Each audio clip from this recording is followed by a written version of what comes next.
ಪ್ರೀತಿಯ ಕೇಳುಗರಿಗೆಲ್ಲ ನಮಸ್ಕಾರ. ಇದು ಜನಧ್ವನಿ ರೇಡಿಯೋ 90.8 ಕಂಪನಾಂಕದಲ್ಲಿ ಸರಗೂರಿನಿಂದ ಪ್ರಸಾರವಾಗುತ್ತಿರುವ ಮೈಸೂರಿನ ಮೊಟ್ಟಮೊದಲ ಸಮುದಾಯ ರೇಡಿಯೋ. ನಾನು ನಿಮ್ಮ ರೇಡಿಯೋ ಗೆಳೆಯ ಶ್ರೀಕಾಂತ್ ಸರಗೂರು. ಕೇಳುಗರೆ, ತಮ್ಮೆಲ್ಲರಿಗೂ 80ನೇ ಸ್ವಾತಂತ್ರ್ಯೋತ್ಸವದ ಹಾರ್ದಿಕ ಶುಭಾಶಯಗಳನ್ನು ತಿಳಿಸುತ್ತಾ ಇಂದಿನ ವಿಶೇಷ ಕಾರ್ಯಕ್ರಮಕ್ಕೆ ಸ್ವಾಗತವನ್ನು ಕೋರುತ್ತಿದ್ದೇನೆ. ಕೈಯಲ್ಲಿ ಮೊಬೈಲ್, ತಲೆಯಲ್ಲಿ ಹೊಸ ಕನಸುಗಳು, ಹೃದಯದಲ್ಲಿ ದೇಶಪ್ರೇಮ ಹೊತ್ತ ಇಂದಿನ ಯುವಕರಿಗೆ ಈ ಸ್ವಾತಂತ್ರ್ಯದ ನಿಜವಾದ ಅರ್ಥ ಹಾಗೂ ಭಾರತದ ಭವಿಷ್ಯವನ್ನು ಬರೆಯುವಲ್ಲಿ ನಮ್ಮ ಯುವಶಕ್ತಿಯ ಪಾತ್ರ ಏನು ಎಂಬುದರ ಕುರಿತ ಇಂದಿನ ವಿಶೇಷ ಸಂದರ್ಶನ ಕಾರ್ಯಕ್ರಮ ನಿಮಗಾಗಿ. ಹೌದು ಕೇಳಿದರೆ, ಈ ದಿನದ 80ನೇ ಸ್ವಾತಂತ್ರ್ಯೋತ್ಸವದ ವಿಶೇಷ ಸಂದರ್ಶನ ಕಾರ್ಯಕ್ರಮದಲ್ಲಿ ಯುವಕರಲ್ಲಿ ಸ್ವಾತಂತ್ರ್ಯದ ಅರ್ಥ ಹಾಗೂ ದೇಶದ ಪ್ರಗತಿಯಲ್ಲಿ ಯುವಜನರ ಪಾತ್ರ ಈ ಮುಖ್ಯವಾದ ವಿಷಯದ ಕುರಿತು ಒಂದಿಷ್ಟು ಮಾಹಿತಿಯನ್ನು ಹಾಗೂ ಸ್ಫೂರ್ತಿದಾಯಕ ವಿಚಾರಗಳನ್ನು ಹಂಚಿಕೊಳ್ಳಲು ಈ ದಿನದ ವಿಶೇಷ ಕಾರ್ಯಕ್ರಮದಲ್ಲಿ ನಮ್ಮ ಜೊತೆ ಇದ್ದಾರೆ ಲೇಖಕರು, ಅಂಕಣ ಬರಹಗಾರರು ಹಾಗೂ ಪ್ರಗತಿಪರ ಚಿಂತಕರು ಆದಂತಹ ಬೆಂಗಳೂರಿನ ಶ್ರೀಯುತ HK ವಿವೇಕಾನಂದರವರು. ಬನ್ನಿ, ಅವರ ಕಾರ್ಯಕ್ರಮಕ್ಕೆ ಸ್ವಾಗತಿಸಿ ಈ ಎಲ್ಲ ವಿಚಾರಗಳ ಕುರಿತು ಒಂದಿಷ್ಟು ಚರ್ಚೆಯೊಂದಿಗೆ ಮತ್ತಷ್ಟು ಮಾಹಿತಿಯನ್ನು ತಿಳಿದು ಬರೋಣ. ಸರ್, ತಮ್ಮ ಕಾರ್ಯಕ್ರಮಕ್ಕೆ ಆತ್ಮೀಯದ ಸ್ವಾಗತವನ್ನು ಕೋರ್ತಾ ಇದ್ದೀನಿ. ಸರ್ ನಮಸ್ಕಾರ. ಸರ್, ಮೊದಲಿಗೆ ತಮಗೂ ಕೂಡ 80ನೇ ಸ್ವಾತಂತ್ರ್ಯೋತ್ಸವದ ಹಾರ್ದಿಕ ಶುಭಾಶಯಗಳು. ಸರ್ ಧನ್ಯವಾದಗಳು. ಮತ್ತು ಎಲ್ಲ ಕೇಳುಗರಿಗೂ ಕೂಡ 80ನೇ ಸ್ವಾತಂತ್ರ್ಯೋತ್ಸವದ ಶುಭಾಶಯಗಳು. ಸರ್, ಮೊದಲಿಗೆ ಸ್ವಾತಂತ್ರ್ಯೋತ್ಸವ, ಸ್ವಾತಂತ್ರ್ಯ ದಿನಾಚರಣೆ ಅಂತ ಬಂದಂಥ ಸಂದರ್ಭದಲ್ಲಿ, ಆಗಸ್ಟ್ 15 ಅಂತ ನಮಗೆ ನೆನಪಿಗೆ ಬಂದಂಥ ಸಂದರ್ಭದಲ್ಲಿ ನಮಗೆ ಒಂದು ಸಂಭ್ರಮದ ವಾತಾವರಣ ಇರುತ್ತೆ. ಸರ್, ಆ ಸಂಭ್ರಮದ ವಾತಾವರಣದ ಹಿಂದೆ ಬಹಳಷ್ಟು ತ್ಯಾಗ ಬಲಿದಾನಗಳಾಗಿದೆ, ಬಹಳಷ್ಟು ಹೋರಾಟಗಳಾಗಿದೆ. ಈ ಸಂದರ್ಭದಲ್ಲಿ ಸ್ವಾತಂತ್ರ್ಯ ಎಂದರೆ ಬರೀ ಸಂಭ್ರಮಾಚರಣೆ ಇಲ್ಲ, ಇದರ ಆಳವಾದ ಅರ್ಥವನ್ನು ತಾವು ಯಾವ ರೀತಿ ನಮ್ಮ ಕೇಳುಗರಿಗೆ ತಿಳಿಸ್ಕೊಡ್ತೀರಾ ಸರ್? ವಿಶ್ವದಲ್ಲಿ ಸುಮಾರು 200ಕ್ಕೂ ಹೆಚ್ಚು ದೇಶಗಳು ಅಸ್ತಿತ್ವದಲ್ಲಿದ್ದಾವೆ ವಿಶ್ವಸಂಸ್ಥೆಯ ಪ್ರಕಾರ. ಇನ್ನೊಂದಷ್ಟು ಇನ್ನ 8-10 ಅದು ಅಧಿಕೃತವಾಗಿ ಇಲ್ಲ. ಸೊ ಅದರಲ್ಲಿ ಭಾರತ ಅನ್ನುವುದು ಒಂದು ದೇಶ. ಜನಸಂಖ್ಯೆಯಲ್ಲಿ ಇಡೀ ವಿಶ್ವದಲ್ಲಿಯೇ ನಂಬರ್ 1 ಅಂದ್ರೆ ಮೊದಲನೆಯ ಸ್ಥಾನದಲ್ಲಿದೆ. ಭೌಗೋಳಿಕವಾಗಿ 7ನೆಯ ಸ್ಥಾನದಲ್ಲಿ ಇದೆ. ಆರ್ಥಿಕವಾಗಿ ಬಹುತೇಕ 4ನೆಯ ಸ್ಥಾನದಲ್ಲಿ ಇದೆ. ಸೊ ಅಂದ್ರೆ ಈ ವಿಶ್ವದಲ್ಲಿ ಭಾರತವನ್ನ ಕಡೆಗಣಿಸಲು ಸಾಧ್ಯವಿಲ್ಲದಂತಹ ಸ್ಥಿತಿಯಲ್ಲಿ ಒಂದು ಭಾರತ ಅನ್ನೋದು ವಿಶ್ವದ ಭೂಪಟದಲ್ಲಿ ಮಹತ್ವದ ಸ್ಥಾನವನ್ನ ಪಡೆದಿದೆ. ಸೊ ಅದು ಭಾರತದ ಬಗ್ಗೆ ಇರುವ ಹೆಮ್ಮೆ. ಎರಡನೇದಾಗಿ, ಬೇರೆ ಬೇರೆ ದೇಶಗಳ ಇತಿಹಾಸ ಏನೇನಿದೆಯೋ ಆದ್ರೆ ಭಾರತ ದೇಶದ ಇತಿಹಾಸ ಪ್ರಾರಂಭ ಆಗೋದು ಹರಪ್ಪ ಮತ್ತು ಮೊಹೆಂಜೋದಾರೋ, ಅಂದ್ರೆ ಸಿಂಧೂ ನದಿಯ ತೀರದಲ್ಲಿ ಪ್ರಾರಂಭವಾದ ಹರಪ್ಪ ಮತ್ತು ಮೊಹೆಂಜೋದಾರೋ ಏನು ಸಂಸ್ಕೃತಿಗಳ ಇತಿಹಾಸ ಏನಿದೆ, ಅಲ್ಲಿಂದ ಭಾರತದ ಇತಿಹಾಸ ಅಧಿಕೃತವಾಗಿ ಪ್ರಾರಂಭವಾಗಿ ಇಲ್ಲಿವರೆಗೂ 2026ವರೆಗೂ ಈ ದೇಶ ಬೆಳ್ಕೊಂಡು ಬಂದಿದೆ. ಹೇಗಿದ್ರೆ ಎಲ್ಲಾ ದೇಶಗಳ ತರೋರು ಪ್ರಾರಂಭದಲ್ಲಿ ಮನುಷ್ಯ ಅನಾಗರಿಕನಾಗಿದ್ದ, ಆಮೇಲೆ ನಾಗರಿಕ ಪ್ರಪಂಚಕ್ಕೆ ಬಂದ, ಅದಾದ್ಮೇಲೆ ಸಾಮಂತ ರಾಜರುಗಳಿರ್ತಾ ಇದ್ರು, ಅದಾದ್ಮೇಲೆ ರಾಜಪ್ರಭುತ್ವ ಬಂತು. ರಾಜಪ್ರಭುತ್ವ ಆದ್ಮೇಲೆ ಭಾರತದ ಮೇಲೆ ಬೇರೆ ಬೇರೆ ಚಂಗೇಸ್ ಖಾನ್ ಇಂದ ಹಿಡಿದು ಗಜ್ನಿ, ಗೋರಿ ಮಹಮ್ಮದ್ಗಳೆಲ್ಲ ಆಕ್ರಮಣಗಳೆಲ್ಲ ಆಗ್ತವೆ. ಅದಾದ್ಮೇಲೆ ಇಲ್ಲಿ ಇನ್ನೊಂದಷ್ಟು ಬೇರೆ ಬೇರೆ ಅರಬ್ ಮತ್ತು ಪರ್ಷಿಯನ್ ರಾಜರುಗಳ ಆಡಳಿತ ಆಗುತ್ತೆ. ಅದಾದ್ಮೇಲೆ ಫ್ರೆಂಚರು, ಡಚ್ಚರು, ಕೊನೆಗೆ ಇಂಗ್ಲಿಷರ ಆಡಳಿತವ ಆಗುತ್ತೆ. ಅಲ್ಲಿವರೆಗೂ ಕೂಡ ನಿಮಗೆ ಈ ಸ್ವಾತಂತ್ರ್ಯ ಅನ್ನುವುದು ಏನಿದೆಯಲ್ಲ ಭಾರತೀಯರಿಗೆ, ಅದು ಗಗನ ಕುಸುಮವಾಗಿತ್ತು. ಸ್ವಾತಂತ್ರ್ಯ ಅನ್ನೋದು ಏನೂ ಇರಲಿಲ್ಲ. ಅದು ರಾಜನೇ ದೈವತ್ವ ಅಂತೇಳಿ, ಅಥವಾ ಆಗ ಯಾರು ಸರ್ವಾಧಿಕಾರಿನೋ ಹೆಡ್ ಆಫ್ ದ ಪ್ರಾಂತ್ಯದಲ್ಲಿ ಇರ್ತಾನೋ ಆತನೇ ಮುಖ್ಯಸ್ಥನಾಗ್ತಾ ಇದ್ದ. ಆದ್ರೆ ಬ್ರಿಟಿಷರು ಬಂದು ಅವರ ವಿರುದ್ಧ, ಅಲ್ಲಿ ಬ್ರಿಟಿಷರದ್ದು ಕೂಡ ಸರ್ಕಾರದ ಆಡಳಿತಕ್ಕೆ, ಈಸ್ಟ್ ಇಂಡಿಯಾ ಕಂಪನಿ ಮತ್ತು ಅನಂತರ ಇಂಗ್ಲೆಂಡಿನ ಆಡಳಿತಕ್ಕೆ, ರಾಣಿಯ ಆಡಳಿತಕ್ಕೆ ಒಳಪಟ್ಟಾಗ್ಲೂ ಕೂಡ ಭಾರತೀಯರಿಗೆ ಸ್ವಾತಂತ್ರ್ಯ ಅನ್ನೋದು ಇರಲೇ ಇಲ್ಲ. ಯಾವ ಸ್ವಾತಂತ್ರ್ಯ ಇರಲಿಲ್ಲ? ಊಟ, ತಿಂಡಿ, ಬಟ್ಟೆ, ಆ ಸ್ವಾತಂತ್ರ್ಯಗಳು ಸಾಮಾನ್ಯವಾಗಿ ಇರುತ್ತೆ. ಕೆಲವು ಸರಿ ಅದಕ್ಕೂ ಕುತ್ತಾಗಬಹುದು. ಆದ್ರೆ ವ್ಯಕ್ತಿ ಸ್ವಾತಂತ್ರ್ಯ, ತನ್ನ ಹಕ್ಕುಗಳನ್ನ ಚಲಾಯಿಸುವ ಸ್ವಾತಂತ್ರ್ಯ, ರಾಜಕೀಯ ಸ್ವಾತಂತ್ರ್ಯ, ನೀತಿ ನಿರೂಪಣಾ ಸ್ವಾತಂತ್ರ್ಯ ಇದೆಯಲ್ಲ, ಅದು ಭಾರತೀಯರಿಗೆ ಇರಲಿಲ್ಲ. ಅಂತಹ ಸಂದರ್ಭದಲ್ಲಿ ಪ್ರಾರಂಭವಾಗಿದ್ದೆ ನಿಜವಾದ ಸ್ವಾತಂತ್ರ್ಯದ ಹೋರಾಟ. ನಿಜವಾದ ಸ್ವಾತಂತ್ರ್ಯದ ಹೋರಾಟ ಬ್ರಿಟಿಷರ ವಿರುದ್ಧ ಪ್ರಾರಂಭ ಆಯ್ತಲ್ಲ, ಅದೇ ಸ್ವಾತಂತ್ರ್ಯ ಹೋರಾಟ. ಯಾವ ಸ್ವಾತಂತ್ರ್ಯಕ್ಕಾಗಿ ಅಂದ್ರೆ ರಾಜಕೀಯ ಸ್ವಾತಂತ್ರ್ಯಕ್ಕಾಗಿ, ನಮ್ಮನ್ನ ನಾವು ಆಳುವ ಸ್ವಾತಂತ್ರ್ಯಕ್ಕಾಗಿ ಪ್ರಾರಂಭವಾಗಿದ್ದೆ ಈ ಸ್ವಾತಂತ್ರ್ಯ ಹೋರಾಟ. ಅದು ಅಂತಿಮವಾಗಿ ಅನೇಕ ಘಟ್ಟಗಳನ್ನ ಮಾಡಿ, ಮೊದಲನೇ 1857ರ ಮೊದಲನೆಯ ಸ್ವಾತಂತ್ರ್ಯ ಸಂಗ್ರಾಮದಿಂದ ಅನೇಕ, ನೀವು ಹೇಳ್ದಂಗೆ ತ್ಯಾಗ, ಬಲಿದಾನಗಳು, ಬೇರೆ ಬೇರೆ ಎಲ್ಲ ತರದ್ದು ಹೋರಾಟಗಳು ಮಾಡಿ, ಅನಂತರ ಹೆಚ್ಚು ಕಡಿಮೆ ಮಹಾತ್ಮ ಗಾಂಧಿಯವರು ಅದರ 1919 ವೇಳೆಗೆ, ಅದಕ್ಕೆ ಮೊದಲೇ ನಾನು 11ರಿಂದನೂ ಇರ್ತಾರೆ, ಆದ್ರೆ 19 ವೇಳೆಗೆ ಹೆಚ್ಚು ಕಡಿಮೆ ಭಾರತದ ಸ್ವತಂತ್ರ ಹೋರಾಟ ಮಹಾತ್ಮ ಗಾಂಧಿ ಅವರ ನೇತೃತ್ವ ಸಿಗುತ್ತೆ. ಅದರಲ್ಲಿ ಅನೇಕರು ಮಂದಗಾಮಿಗಳು ಅಂತಿರ್ತಾರೆ, ಕೆಲವರು ಹಾರ್ಡ್ ಕೋರ್ ಉಗ್ರಗಾಮಿಗಳು ಅಂತಿರ್ತಾರೆ. ಅಂದ್ರೆ ಸ್ವತಂತ್ರ ಹೋರಾಟದಲ್ಲಿ ಎಲ್ಲರನ್ನು ಹೇಗೋ ಹಾಗೆ ಹೀಗೆ ಬ್ಯಾಲೆನ್ಸ್ ಮಾಡಿ ಅದು ಇತಿಹಾಸ ಮಾಡಿ 1947 ಆಗಸ್ಟ್ 15ರಂದು ಮಧ್ಯರಾತ್ರಿ ಭಾರತಕ್ಕೆ ಸ್ವಾತಂತ್ರ್ಯ ಲಭಿಸುತ್ತೆ. ಯಾವ ಸ್ವಾತಂತ್ರ್ಯ ಲಭಿಸ್ತು ಅಂದ್ರೆ ಅದು ರಾಜಕೀಯ ಸ್ವಾತಂತ್ರ್ಯ, ಆಡಳಿತಾತ್ಮಕ ಸ್ವಾತಂತ್ರ್ಯ. ಸೊ ಅಂದ್ರೆ ನಮ್ಮ ದೇಶಕ್ಕೆ ಯಾರೋ ಒಬ್ರು, ಈಗ ಮೊದಲು ಅರಬರು, ಪರ್ಷಿಯನ್ನರು ಇನ್ನರ ಇದ್ರು, ಆಮೇಲೆ ಬ್ರಿಟಿಷರು, ಫ್ರೆಂಚರು, ಅವರು ಅಲ್ಲದೆ ಭಾರತವನ್ನ ಭಾರತೀಯರೇ ಆಡಳಿತ ಮಾಡುವ ಸ್ವಾತಂತ್ರ್ಯ ಸಿಕ್ಕಿದ್ದು 1947 ಆಗಸ್ಟ್ 15. ಸೊ ಅದು ಇಡೀ ಭಾರತದ ಎಷ್ಟು ವರ್ಷಗಳ ಇತಿಹಾಸ ಇದೆಯೋ, ಹಿಂದೆ ಎಷ್ಟಿತ್ತೋ ಏನೋ ಗೊತ್ತಿಲ್ಲ, ಹರಪ್ಪ ಮತ್ತು ಮೊಹೆಂಜೊದಾರದಿಂದ ಇಲ್ಲಿಗೂ ತಗೊಂಡ್ರು ಕೂಡ 2000, 3000, 4000 ವರ್ಷಗಳಿಂದ ಇದ್ದಂತಹ ಒಂದು ಗುಲಾಮಿ ಮನಸ್ಥಿತಿಯೋ ಅದು ಎಲ್ಲದರಿಂದ ಮುಕ್ತವಾಗಿ ನಿಜವಾದ ಭಾರತ ಅಸ್ತಿತ್ವಕ್ಕೆ ಬಂದಿದ್ದು ಒಟ್ಟಾರೆಯಾಗಿ 1947. ಮತ್ತು ಅದರಿಂದ ಆ ಸ್ವಾತಂತ್ರ್ಯವನ್ನ ಖಂಡಿತವಾಗ್ಲೂ ಸಂಭ್ರಮಿಸಬೇಕು. ಸಂಭ್ರಮಿಸಕ್ಕೆ ಬಹಳಷ್ಟು ಅರ್ಥ ಇದೆ. ಆ ಸ್ವಾತಂತ್ರ್ಯ ನಾವು ಗಳಿಸಿಕೊಂಡ ಶ್ರಮದಿಂದ, ಅಂದ್ರೆ ಅನೇಕ ತ್ಯಾಗ ಬಲಿದಾನಗಳಿಂದ ಗಳಿಸಿಕೊಟ್ಟ ಸ್ವಾತಂತ್ರ್ಯ ಇದೆಯಲ್ಲ, ಇದು ಅತ್ಯಮೂಲ್ಯವಾದದ್ದು. ಈ 80 ವರ್ಷಗಳ ನಮ್ಮ ಸ್ವಾತಂತ್ರ್ಯ ಇದೆಯಲ್ಲ, ಇದು ನಮ್ಮ ಹಿಂದಿನ ಯಾವುದೇ ತಲೆಮಾರುಗಳಿಗೆ ಯಾರಿಗೂ ಸಿಗದಂತಹ ಅತ್ಯದ್ಭುತವಾದ ಸ್ವಾತಂತ್ರ್ಯವನ್ನ ನಮ್ಮ ದೇಶ ಸಿಕ್ಕಿ ನಮ್ಮನ್ನ ನಾವೇ ಆಡಳಿತ ಮಾಡಿಕೊಂಡು, ಆಮೇಲೆ ಪ್ರಜಾಪ್ರಭುತ್ವ, ಅದೇ ಇನ್ನೊಂದು ಪ್ರಶ್ನೆಗೆ ನಾನು ಉತ್ತರ ಕೊಡ್ತೀನಿ. ಆದ್ರೆ ನಮಗೆ ನಿಜವಾದ ಸ್ವಾತಂತ್ರ್ಯ ಸಿಕ್ತಲ್ಲ, ಈ ಸ್ವಾತಂತ್ರ್ಯದ ಬಗ್ಗೆ ಪ್ರತಿಯೊಬ್ಬರು ಕೃತಜ್ಞತೆಯನ್ನ ಅರ್ಪಿಸುವಂತಹ, ಸಂಭ್ರಮಿಸುವಂತಹ ನಮ್ಮ ಈ ಸ್ವಾತಂತ್ರ್ಯಕ್ಕೆ ಖಂಡಿತವಾಗ್ಲೂ ಬಹುದೊಡ್ಡ ಅರ್ಥ ಇದೆ. ಅದು ಭಾರತಕ್ಕೆ ವಿಶಿಷ್ಟವಾದ ಸ್ಥಾನವನ್ನ ಕಲ್ಪಿಸಿದೆ. ಸರ್, ಹಾಗೇನೆ ನಮ್ಮ ಭಾರತ ದೇಶಕ್ಕೆ ಸ್ವಾತಂತ್ರ್ಯ ಸಿಕ್ಕಿ ಇನ್ನೇನು ಶತಮಾನದ ಸನಿಹಕ್ಕೆ ನಾವು ಬರ್ತಾ ಇದ್ದೀವಿ. ಆ ನಿಟ್ಟಿನಲ್ಲಿ ಸ್ವಾತಂತ್ರ್ಯದ ಬಗ್ಗೆ ಯುವಕರಲ್ಲಿ ಯಾವ ರೀತಿಯಾದಂಥ ದೃಷ್ಟಿಕೋನ ಇರಬೇಕು, ಅದು ಕೇವಲ ಹಕ್ಕಲ್ಲ, ಅದು ನಮ್ಮ ಜವಾಬ್ದಾರಿಯನ್ನು ಯಾವ ರೀತಿ ನಿರ್ವಹಿಸಬೇಕು ಅಂತ ಯುವಕರು ತಮ್ಮ ಪಾತ್ರವನ್ನು ವಹಿಸಬೇಕಾಗಿದೆ ಸರ್. ಖಂಡಿತವಾಗ್ಲೂ ಇದು ತುಂಬಾ ಒಳ್ಳೆಯ ಪ್ರಶ್ನೆ. ಈಗ ಯುವಕರು ಅಂದ್ರೆ ನಾವು ಸಾಮಾನ್ಯವಾಗಿ 15 ವರ್ಷದಿಂದ 35-40 ವರ್ಷದವರೆಗೂ ತಗೊಂಡೋಣ, ಹೆಚ್ಚು ಕಡಿಮೆ. ಅದೇನು ಸೈಂಟಿಫಿಕ್ ಟೆಂಪರ್ಮೆಂಟ್ ಅಂತೇನಿಲ್ಲ. ಸಾಮಾನ್ಯವಾಗಿ ನಾವು ಅದನ್ನ 15 ವರ್ಷ ಆಗ್ತಾ ಇದ್ದಂಗೆ ಒಂದು ಯುವಕರು ಅಲ್ಲಿಂದ 30, 35, 40ವರೆಗೂ ತಗೊಂಡ್ರು ಪ್ರಾಬ್ಲಮ್ ಇಲ್ಲ. ಸೊ ಈ ಯುವಕರಿಗೆ ಇದು ಬಹಳ ಮಹತ್ವದ್ದು. ಯಾಕೆಂದ್ರೆ ಒಂದು ದೇಶದ ನಿಜವಾದ ಭವಿಷ್ಯವೇ ಯುವ ಶಕ್ತಿ. ಯಾಕೆಂದ್ರೆ ಸೀನಿಯಾರಿಟಿ ಎಲ್ಲರೂ, ನಾವು ಒಂದು ಕಾಲದಲ್ಲಿ ಯುವಕರಾಗಿದ್ರಿ ಇಲ್ಲ ಅಂತಲ್ಲ, ಅಂದ್ರೆ ಸೀನಿಯಾರಿಟಿ ಬರ್ತಾ ಇದ್ದಂಗೆ ಆ ಒಂದು ಟ್ರಾನ್ಸ್ಫಾರ್ಮೇಶನ್ ಆಗೋದು ಯಾವಾಗ್ಲೂ ಯುವಕರಿಗೆ, ಕಾಲಕ್ಕೂ ಯುವಕರನ್ನೇ ಮುಖ್ಯ ಮಾನದಂಡಗಳಾಗಿ ಇಟ್ಕೊಂಡು ಎಲ್ಲವೂ. ಅವರು ಮೊದಲು ಪ್ರಜಾಪ್ರಭುತ್ವ ಅನ್ನುವುದನ್ನ ಅರ್ಥ ಮಾಡ್ಕೋಬೇಕು ಯುವಕರು. ಯಾಕೆ ಅಂತ ಹೇಳಿದ್ರೆ, ಈ ಪ್ರಜಾಪ್ರಭುತ್ವ ಅನ್ನೋದು ಅನೇಕ ಆಡಳಿತ ಕ್ರಮಗಳು ಬಂದಿದ್ದಾವೆ ಇಡೀ ಜಗತ್ತಿನಲ್ಲಿ. ರಾಜಪ್ರಭುತ್ವದಿಂದ ಹಿಡಿದು, ಸರ್ವಾಧಿಕಾರದಿಂದ ಹಿಡಿದು, ಕಮ್ಯುನಿಸ್ಟ್ ಆಡಳಿತದಿಂದ ಹಿಡಿದು ಬೇರೆ ಬೇರೆ ಅನೇಕ ಆಡಳಿತಗಳೆಲ್ಲ ನೋಡಿದ ನಂತರ ಈ ಜಗತ್ತು ನಿಜವಾಗ್ಲೂ ಒಪ್ಕೊಂಡಿರೋದು ಪ್ರಜಾಪ್ರಭುತ್ವವನ್ನ. ಅಂದ್ರೆ ಪ್ರಜೆಗಳಿಂದ ಪ್ರಜೆಗಳಿಗಾಗಿ, ಪ್ರಜೆಗಳಿಗೋಸ್ಕರವೇ ನಡೆಯುವಂತಹ ಆಡಳಿತ. ಇದು ಗ್ರೀಸಿನ ಅಥೆನ್ಸ್ನಲ್ಲಿ ಪ್ರಾರಂಭ ಆಯಿತು, ಅದು ಭಾರತದಲ್ಲಿ ಈಗ ಅಸ್ತಿತ್ವದಲ್ಲಿದೆ. ಇದು ಅತ್ಯದ್ಭುತವಾದದ್ದು. ಅಂದ್ರೆ ನೀವೇ ಪ್ರಜೆಗಳು, ನೀವೇ ಪ್ರಭುಗಳು. ಸೊ ಇದನ್ನ ಯುವಕರು ಮೊದಲನೇದಾಗಿ ಮನವರಿಕೆ ಮಾಡ್ಕೊಳ್ಬೇಕು. ಒಂದು ಅಂದ್ರೆ ಪ್ರಜಾಪ್ರಭುತ್ವಕ್ಕೆ ನಾವೇ ಬಾಸ್, ನಾವೇ ನಮ್ಮ ಪ್ರತಿನಿಧಿಯನ್ನ, ನಾವು ಯಾಕೆ ಎಲ್ಲರೂ ಹೋಗಕ್ಕಾಗೋದಿಲ್ಲ ಅಂದ್ಬಿಟ್ಟು ನಮ್ಮ ಪ್ರತಿನಿಧಿಯನ್ನ ಒಬ್ಬ ಶಾಸಕನಾಗಿನೋ ಅಥವಾ ಸಂಸದನಾಗಿನೋ, ಮಂತ್ರಿಯಾಗಿಯೋ, ಪ್ರಧಾನಮಂತ್ರಿಯಾಗಿಯೋ ಏನೋ ಒಂದು ಆಡಳಿತದಲ್ಲಿ ನಾವು ಮಾಡ್ತೀವಿ. ಅದಕ್ಕೆ ಶಾಸಕಾಂಗ, ಕಾರ್ಯಾಂಗ, ನ್ಯಾಯಾಂಗ ಎಲ್ಲ ಇದೆ. ಸೊ ಇದನ್ನ ಮೊದಲು ಯುವಕರು ಅರ್ಥ ಮಾಡ್ಕೊಂಡ್ರೆ ಅದರನ್ನ ಹೇಗೆ ಉಳಿಸ್ಬೇಕು. ನೀವ್ ಹೇಳಿದ್ರಿ ಹಕ್ಕು ಮತ್ತು ಬರೀ ಕರ್ತವ್ಯಗಳು, ಹಕ್ಕು ಮಾತ್ರನೇ ಅಂತಲ್ಲ, ಇಲ್ಲ. ಪ್ರಜಾಪ್ರಭುತ್ವದಲ್ಲಿ ಹಕ್ಕು ಮತ್ತು ಕರ್ತವ್ಯಗಳು ಅತ್ಯಂತ ಸಮ ಪ್ರಮಾಣದಲ್ಲೇ ಇದೆ. ನಮ್ಮ ಸಂವಿಧಾನವನ್ನ ರಚಿಸಿದ ಸಂವಿಧಾನ ಕರಡು ಸಮಿತಿಯ ನೇತೃತ್ವ ವಹಿಸಿದ ಬಾಬಾ ಸಾಹೇಬ್ ಅಂಬೇಡ್ಕರ್ ಇದನ್ನ ಅತ್ಯಂತ ಮೂಲಭೂತ ಹಕ್ಕು ಮತ್ತು ಮೂಲಭೂತ ಕರ್ತವ್ಯಗಳನ್ನ ನಮಗೆ ತಿಳಿಸ್ಕೊಟ್ಟಿದ್ದಾರೆ. ನೀವು ಯಾವ ರೀತಿ ನನಗೆ ಆ ಹಕ್ಕು ಬೇಕು, ನನಗೆ ಶಿಕ್ಷಣದ ಹಕ್ಕು ಬೇಕು, ನನಗೆ ಆರೋಗ್ಯದ ಹಕ್ಕು ಬೇಕು, ನನಗೆ ಉದ್ಯೋಗದ ಹಕ್ಕು ಬೇಕು, ನನಗೆ ಬದುಕುವ ಹಕ್ಕು ಬೇಕು, ನನಗೆ ಅಭಿವ್ಯಕ್ತಿ ಸ್ವಾತಂತ್ರ್ಯದ ಹಕ್ಕು ಬೇಕು, ಈ ಎಲ್ಲ ಹಕ್ಕುಗಳ ನಡುವೆ ಈ ದೇಶಕ್ಕಾಗಿ ನಾನು ಯಾವ ರೀತಿಯ ಕರ್ತವ್ಯವನ್ನ ಮಾಡಬೇಕು, ನಾನು ಹೇಗೆ ಪ್ರಾಮಾಣಿಕವಾಗಿರ್ಬೇಕು, ದೇಶದ ವಿಷಯದಲ್ಲಿ ದೇಶಭಕ್ತಿ ಇರ್ಬೋದು, ದೇಶದ ಯಾವುದೇ ಸಂಪನ್ಮೂಲಗಳಿರ್ಬೋದು, ದೇಶದ ಮೌಲ್ಯಗಳನ್ನ ಕಾಪಾಡಿಕೊಳ್ಳುವಂತಹ ಕರ್ತವ್ಯಗಳಿದಾವಲ್ಲ, ಈ ಕರ್ತವ್ಯಗಳನ್ನ, ಹಕ್ಕು ಮತ್ತು ಕರ್ತವ್ಯಗಳನ್ನ, ಏಕೆಂದ್ರೆ ಇತ್ತೀಚಿನ ದಿನಗಳಲ್ಲಿ ಹಕ್ಕನ್ನ ಕೇಳುವುದೇ ಜಾಸ್ತಿ ಆಗಿದೆ.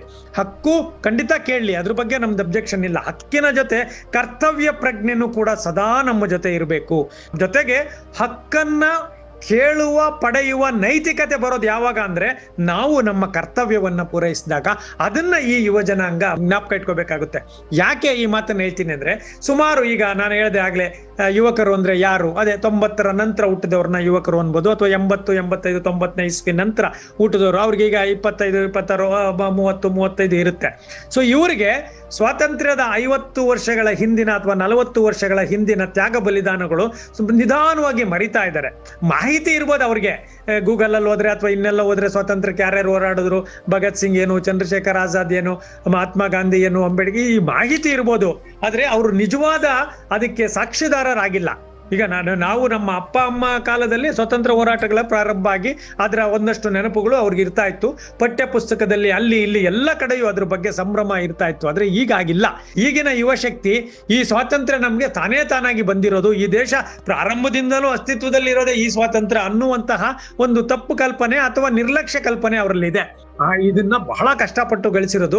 ಉಳಿಸ್ಕೊಳ್ಳುವ ಜವಾಬ್ದಾರಿ ಇದೆ, ಅದು ಅಷ್ಟು ಸುಲಭ ಅಲ್ಲ.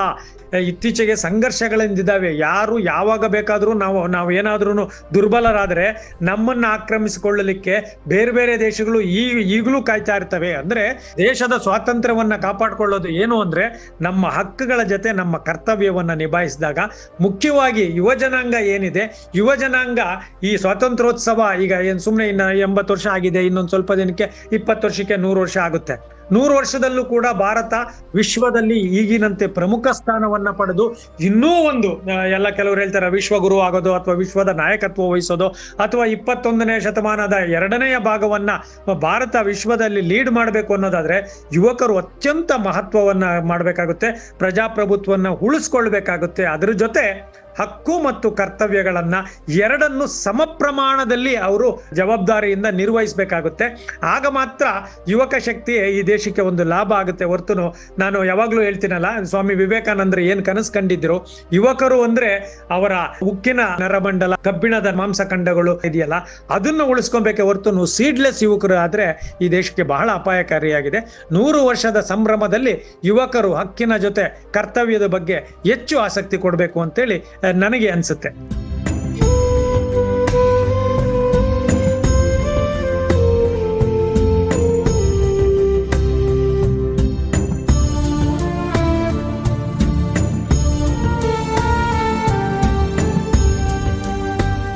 ಸರ್, ಹಾಗೆಯೇ ಪ್ರಸ್ತುತವಾಗಿ ನಾವು ನೋಡ್ತು ಅಂದರೆ ನಮಗೆ ಸಂವಿಧಾನ ಭಾಳಷ್ಟು ಸ್ವಾತಂತ್ರ್ಯ ಕೊಟ್ಟಿದೆ. ನಾವು ಯಾವುದೇ ಒಂದು ಅಕ್ರಮಗಳು ನಡೆದಂಥ ಸಂದರ್ಭದಲ್ಲಿ ನಾವು ಪ್ರಶ್ನೆ ಮಾಡುವಂಥ, ಅದಕ್ಕೆ ಹೋರಾಟವನ್ನು ಮಾಡುವಂಥ ಸ್ವಾತಂತ್ರ್ಯದ ಒಂದು ಅರಿವಿನಿಂದ ಭಾಳಷ್ಟು ಕಡೆಗಳಲ್ಲಿ ನಾವು ನೋಡ್ತೀವಿ ಸರ್ಕಾರದ ವೈಫಲ್ಯದಿಂದ ಆಗಿರ್ಬೋದು ಅಥವಾ ದೇಶದಲ್ಲಾಗುವಂಥ ಒಂದು ಅರಾಜಕತೆಗಳನ್ನು ವಿರೋಧಿಸುವ ನಿಟ್ಟಿನಲ್ಲಿ ಯುವಕರು ಹಾಗೂ ವಿದ್ಯಾರ್ಥಿಗಳು ಮುಂದೆ ಬರ್ತಾ ಇದ್ದಾರೆ, ಅದನ್ನು ಪ್ರಶ್ನೆ ಮಾಡ್ತಾ ಇದ್ದಾರೆ, ಹೋರಾಟಗಳ ಮುಖಾಂತರ ಅದನ್ನು ಬಯಲಿಗೆಳಿತಾ ಇದ್ದಾರೆ. ಆ ನಿಟ್ಟಿನಲ್ಲಿ ಆ ಒಂದು ಸಂವಿಧಾನದ ಚೌಕಟ್ಟಿನಲ್ಲಿ ನಮಗೆ ಸಿಗಬೇಕಾದಂಥ ಹಕ್ಕಾಗಿರ್ಬೋದು, ನ್ಯಾಯವನ್ನು ಪಡ್ಕೊಳ್ಳೋ ನಿಟ್ಟಿನಲ್ಲಿ ಯಾವ ರೀತಿಯಾದಂಥ ಒಂದು ಕಾನೂನು ಚೌಕಟ್ಟಿನಲ್ಲಿ ನಾವು ಕೆಲಸ ಮಾಡಬೇಕಾಗಿದೆ ಸರ್? ಇದು ಕೂಡ ಒಳ್ಳೆಯ ಉತ್ತಮ ಪ್ರಶ್ನೆ. ಯಾಕೆಂದ್ರೆ ಇತ್ತೀಚೆಗೆ ಜಂತರ್ ಮಂತರ್ನಲ್ಲಿ ನಡೆದ ಒಂದು ಜಂಜಿ ಹೋರಾಟ ಇದೆಯಲ್ಲ, ಇಂತಹ ಸಂದರ್ಭದಲ್ಲಿ ನಿಮ್ಮ ಪ್ರಶ್ನೆ ಹೆಚ್ಚು ಪ್ರಸ್ತುತವಾಗುತ್ತೆ. ಯಾಕೆಂದ್ರೆ ನಾವು ಪ್ರಶ್ನಿಸುವ, ನಾನಾಗ್ಲೇ ಹೇಳಿದೆ, ನೈತಿಕತೆ ಬರೋದು ಯಾವಾಗ ಅಂದ್ರೆ ನಾವು ಪ್ರಾಮಾಣಿಕವಾಗಿದ್ದಾಗ. ಅದು ಯುವಕರಾಗ್ಲಿ, ಮಹಿಳೆಯರಾಗ್ಲಿ, ಬೇರೆ ಯಾರೇ ಆಗಿರ್ಲಿ, ಆ ಒಂದು ಉದ್ದೇಶದಲ್ಲಿ ನಾವು ಪ್ರಾಮಾಣಿಕತೆ ಹೋಗಿ ಇರ್ಬೇಕಾಗುತ್ತೆ.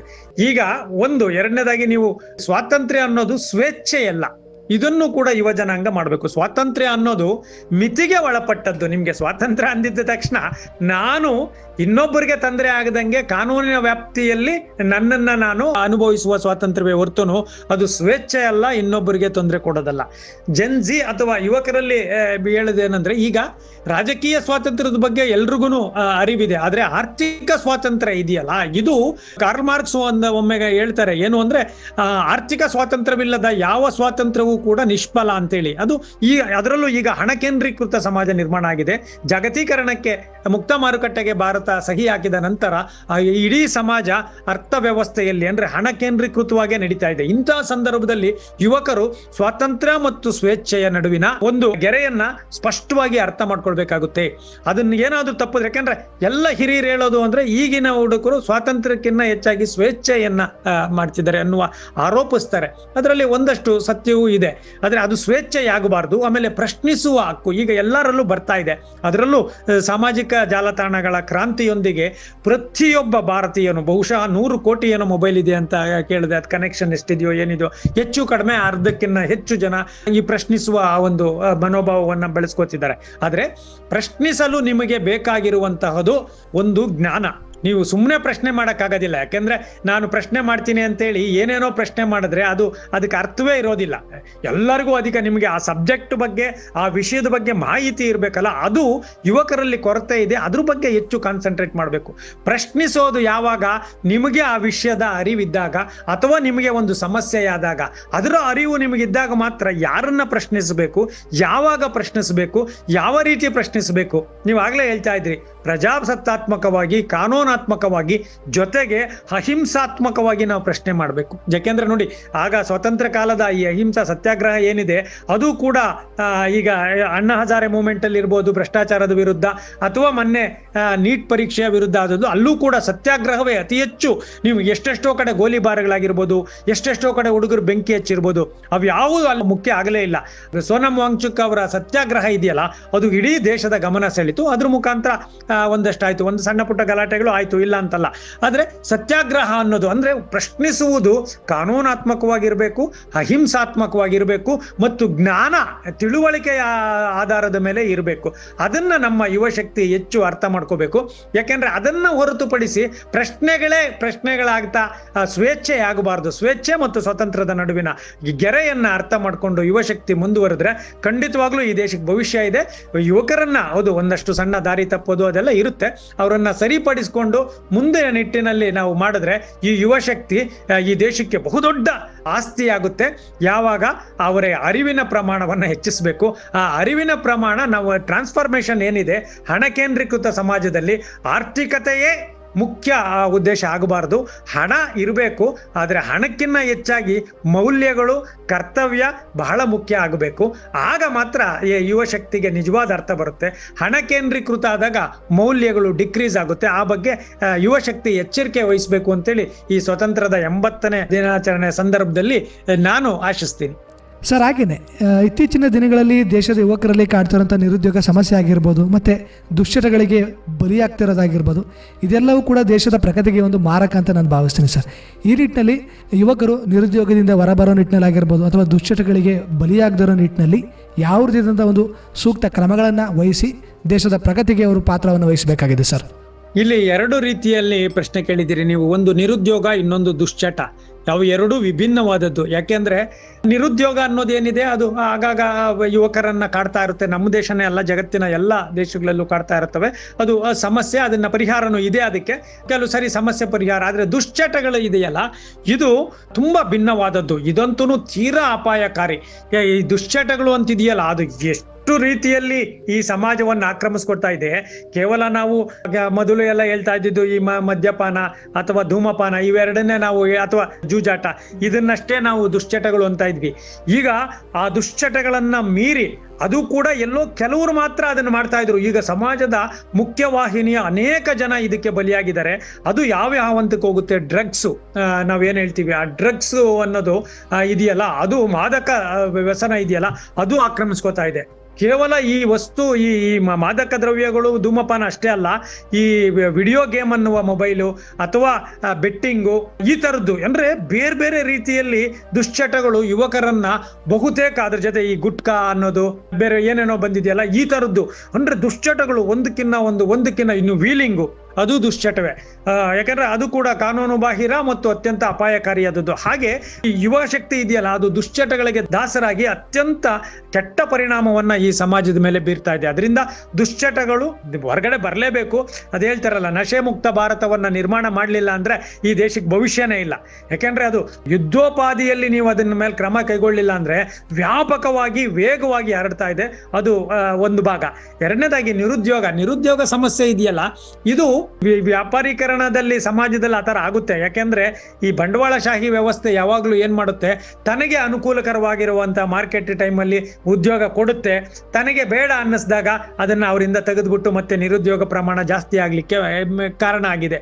ಇದನ್ನ ಸರ್ಕಾರ ನಿಯಂತ್ರಿಸಬೇಕು. ಯಾಕಂದ್ರೆ ಸರ್ಕಾರಿ ಉದ್ಯೋಗಗಳಾದ್ರೆ ಕನಿಷ್ಠ 30 ವರ್ಷನಾದ್ರೂ ಅವ್ರು ಕೆಲಸ ಮಾಡ್ತಾರೆ. ಆದ್ರೆ ಈ ಸಾಫ್ಟ್ವೇರ್ ಅವ್ರು ಇರ್ಬೋದು ಅಥವಾ ಅಮೆಜಾನ್, ಸ್ವಿಗ್ಗಿ ಅಂತವ್ರು ಅವರೆಲ್ಲ ಹೇಗೆ ಅಂದ್ರೆ ತಮಗೆ ಅವಶ್ಯಕತೆ ಇದ್ದಾಗ ಕೆಲ್ಸಕ್ಕೆ ತಗೋತಾರೆ. ಆಗಿಲ್ಲ ಅಂದ್ರೆ ಯಾವುದೇ ನೋಟಿಸ್ ಏನು ಕೊಡೋದಿಲ್ಲ, ಅಥವಾ ನೋಟಿಸ್ ಕೊಟ್ರು ಒಂದೇ ತಿಂಗಳಲ್ಲಿ ನಿನ್ ಪಾಡಗ್ ನೀನು ಆಚೆ ಹೋಗು ಅಂತ ಹೇಳ್ಬಿಡ್ತಾರೆ. ಸೊ ಇದು ನಿರುದ್ಯೋಗ ಸಮಸ್ಯೆಗೆ ಬಹುದೊಡ್ಡ ಕೊಡುಗೆಯನ್ನ ಕೊಡ್ತಾ ಇದೆ. ಅದು ಒಂದು. ಎರಡನೇದಾಗಿ ಸ್ವಯಂ ಉದ್ಯೋಗಗಳನ್ನ ಹೆಚ್ಚು ಸೃಷ್ಟಿ ಮಾಡಬೇಕು, ರಫ್ತುಗಳನ್ನ ಪ್ರೋತ್ಸಾಹಿಸಬೇಕು. ಆಮೇಲೆ ಬದುಕನ್ನ ಸರಳವಾಗಿ ಬದುಕೋದನ್ನ ಕಲಿಸ್ಬೇಕು. ನಿರುದ್ಯೋಗ ಸಮಸ್ಯೆಗೆ ಇನ್ನೊಂದು ಕಾರಣ ಏನು ಅಂದ್ರೆ, ನೀವು ನನ್ಗೂ 50,000 ಬೇಕು ಬದುಕಕ್ಕೆ, 80,000 ಬೇಕು, 1,00,000 ಬೇಕು ಅಂತಂದಾಗ ನಿಮ್ಗೆ ನಿರುದ್ಯೋಗ ತುಂಬಾ ಜಾಸ್ತಿ ಆಗ್ತಾ ಇದೆ. ಈಗ ಸರ್ಕಾರದ ಪ್ರಕಾರನೇ ಮಿನಿಮಮ್ ವೇಜಸ್ ಏನಿದೆ ಅದನ್ನ ನಿಮ್ಮ ಬದುಕು 30,000ಕ್ಕೆ ಆಗೋ ತರ ಒಂದು ಪ್ಲಾನ್ ಆಗಬೇಕು. ಅಂದ್ರೆ 30,000ದಲ್ಲೇ ನಾನು ಬದುಕಬಹುದು, ಅಥವಾ 40,000 ಅಥವಾ 20,000. ಇದು ನಿರುದ್ಯೋಗ ಸಮಸ್ಯೆಗೆ ಬಹುದೊಡ್ಡ ಕೊಡುಗೆಯನ್ನ ಕೊಡುತ್ತೆ. ದುಡಿಯಲ್ಲ, ನಾನು 20,000 ದುಡಿಯಲ್ಲ, 30,000 ದುಡಿಯಲ್ಲ ಅಂದಾಗ ನಿರುದ್ಯೋಗಿಗಳಿಗೆ ಇದೂ ಒಂದು ಇದಾಗುತ್ತೆ. ಅದರಿಂದ ಸ್ವಯಂ ಉದ್ಯೋಗ ಮಾಡಬೇಕು, ರಫ್ತು ಹೆಚ್ಚಾಗಿ. ಇಡೀ ವಿಶ್ವದಲ್ಲಿ ಅನೇಕರಿಗೆ ಅನೇಕ ವಸ್ತುಗಳ ಕೊರತೆ ಇದಾವೆ. ಅದು ಕೃಷಿ ವಸ್ತುಗಳಿರ್ಬೋದು, ಬೇರೆ ಎಲ್ಲ ಇರ್ಬೋದು. ಅದನ್ನ ಒಂದು ತಂಡ, ಆಫ್ರಿಕನ್ ದೇಶಗಳಿರ್ಬೋದು, ದಕ್ಷಿಣ ಅಮೆರಿಕಾದ ಬಡ ದೇಶಗಳಿರ್ಬೋದು, ಕೆಲವು ಏಷ್ಯಾ ಕಂಟ್ರಿಯಲ್ಲಿ ಇರುವಂತಹ ಬಡ ದೇಶಗಳು, ಅಲ್ಲಿ ಏನು ವಸ್ತುಗಳ ಕೊರತೆ ಇದೆ ಅದನ್ನ, ಈಗ ಚೀನಾ ನೋಡಿ ಆ ರೀತಿಯ ಮಾರುಕಟ್ಟೆಯನ್ನ ಮಾಡ್ಕೊಂಡಿದೆ. ಎಲ್ಲೆಲ್ಲಿ ಯಾವ್ಯಾವ ದೇಶದಲ್ಲಿ ಏನೇನ್ ಕೊರತೆ ಇದೆ ಅದನ್ನ ಕಡಿಮೆ ರೇಟ್ ಅಲ್ಲಿ ಮ್ಯಾನುಫ್ಯಾಕ್ಚರ್ ಮಾಡಿ ಅವ್ರಿಗೆ ಕೊಡ್ತಾ ಇದೆ. ಈ ನೀತಿಯನ್ನ ಭಾರತವು ಮಾಡ್ಕೋಬೇಕು. ಯಾಕಂದ್ರೆ ಭಾರತದಲ್ಲಿ ಭ್ರಷ್ಟಾಚಾರ ಜಾಸ್ತಿ ಇರೋದ್ರಿಂದ ಹೆಚ್ಚು ದುಡ್ಡು ಕಾಸ್ಟ್ಲಿ ಆಗುತ್ತೆ.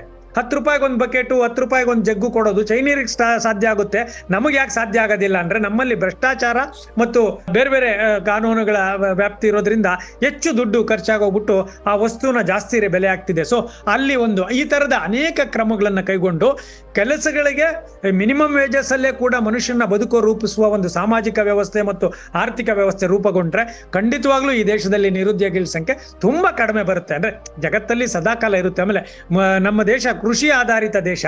ಸೊ ಕೃಷಿಗೆ ಹೆಚ್ಚು ಮಹತ್ವವನ್ನು ಕೊಡಬೇಕು. ಹಾಗನ್ಬಿಟ್ಟು ಕೃಷಿಯನ್ನ ಕಮರ್ಷಿಯಲೈಸ್ಡ್ ಮಾಡಿ, ಕಾರ್ಪೊರೇಟ್ ಮಾಡಿ ಅಲ್ಲೂ ನಮಗೆ ಲಕ್ಷಾಂತರ ಆದಾಯ ಬರಬೇಕು ಅಂದ್ರೆ ಆಗಲ್ಲ. ಆದಾಯ ಜಾಸ್ತಿ ಆಗ್ಬೇಕು ಅನ್ನೋದಾದ್ರೆ ನಿಮಗೆ ನಿರುದ್ಯೋಗ ಸಮಸ್ಯೆನೂ ಜಾಸ್ತಿ ಆಗುತ್ತೆ. ಬರುವ ಆದಾಯದಲ್ಲಿ ಅಂದ್ರೆ ಮಿನಿಮಮ್ ವೇಜಸ್ ಅಲ್ಲಿ, ಮಿನಿಮಮ್ ಹಣದಲ್ಲಿ ನಾವು ಬದುಕೋದನ್ನ ಕಲ್ತ್ರೆ ಖಂಡಿತವಾಗ್ಲೂ ಆಗ ನಿರುದ್ಯೋಗ ಸಮಸ್ಯೆ ತುಂಬಾ ಕಡಿಮೆ ಆಗುತ್ತೆ, ತೀವ್ರವಾಗಿ ಕಡಿಮೆ ಆಗುತ್ತೆ. ದುರಾಸೆಗೆ ನಾವು ಒಳಪಟ್ರೆ ನಿರುದ್ಯೋಗಿಗಳ ಸಂಖ್ಯೆ ಜಾಸ್ತಿ ಆಗ್ತಾ ಇರುತ್ತೆ. ಈ ನಿಟ್ಟಿನಲ್ಲಿ ಕೂಡ ಸರ್ಕಾರ ಮತ್ತು ಯುವಕರು ಯೋಚನೆ ಮಾಡಬೇಕು ಅಂತ ನನಗನ್ಸುತ್ತೆ.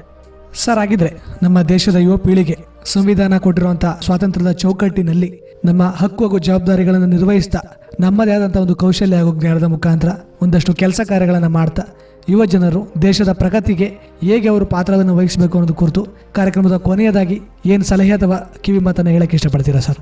ಖಂಡಿತವಾಗ್ಲೂ ಇದನ್ನು ಸಲಹೆ ಕಿವಿ ಮಾತು ಅಂತೇನಿಲ್ಲ. ಅದು ಯಾಕೆಂದ್ರೆ ಯುವ ಶಕ್ತಿ ಒಂದು ದೇಶದ ನಿಜವಾದ ಆಸ್ತಿ. ಇಂದಿನ ಯುವಕರೇ ಮುಂದಿನ ಪ್ರಜೆಗಳು ಅಂತ.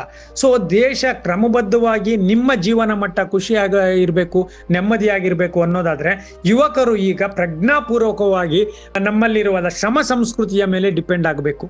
ಈ ದೇಶದಲ್ಲಿ ಬರೀ ಸರ್ವಿಸ್ ಓರಿಯೆಂಟೆಡ್ ಜಾಸ್ತಿ ಆಗಿದೆ. ಅಮೆಜಾನ್ ಅವ್ರು ಏನೋ ಬಂದ್ರು, ಗಾಡಿ ತಗೊಂಡೋಗು, ಅವ್ರಿಗೆ ಇದು ಕೊಡು ಈ ತರ ಸರ್ವಿಸ್ ಓರಿಯೆಂಟೆಡ್ ಶಾಶ್ವತವಲ್ಲ.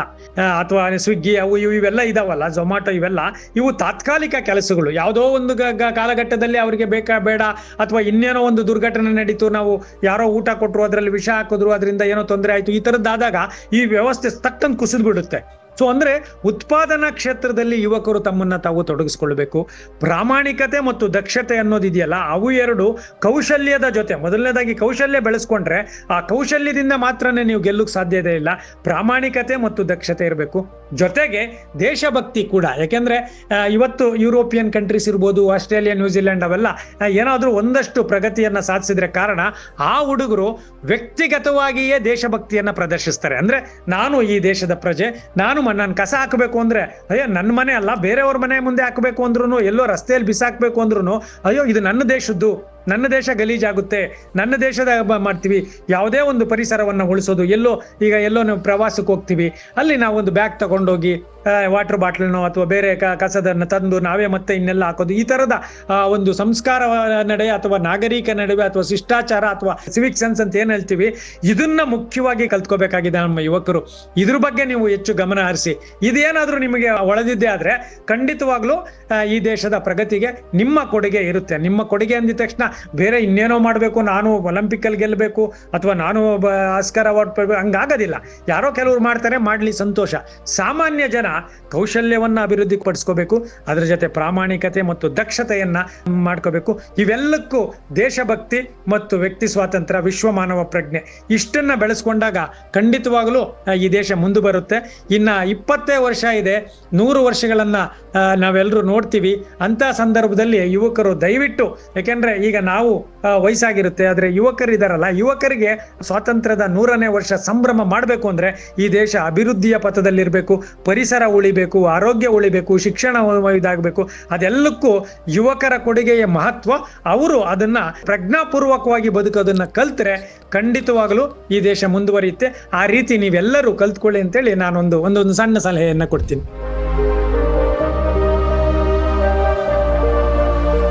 ಬಹಳ ಸಂತೋಷ ಸರ್. ಇಷ್ಟೊತ್ತು ನಮ್ಮ ಕಾರ್ಯಕ್ರಮದಲ್ಲಿ ತಾವು ಭಾಗವಹಿಸಿ ಏನು ನಿಜವಾದ ಸ್ವಾತಂತ್ರ್ಯ ಸಂಭ್ರಮಾಚರಣೆ ಅಂದರೆ ಏನು, ಈ ಸಂಭ್ರಮಾಚರಣೆ ಹಿಂದೆ ಏನೆಲ್ಲ ಹೋರಾಟಗಳು, ತ್ಯಾಗ, ಬಲಿದಾನಗಳು ನಡೆದಿದೆ, ಸ್ವಾತಂತ್ರ್ಯ ದೊರೆತು ಶತಮಾನಗಳ ಸನಿಹದಲ್ಲಿ ಇದ್ದರೂ ಯುವಕರಲ್ಲಿ ಈ ಸ್ವಾತಂತ್ರ್ಯದ ಬಗ್ಗೆ ಏನೆಲ್ಲ ದೃಷ್ಟಿಕೋನಗಳನ್ನು ಒಳಗೊಂಡಿದ್ದಾರೆ.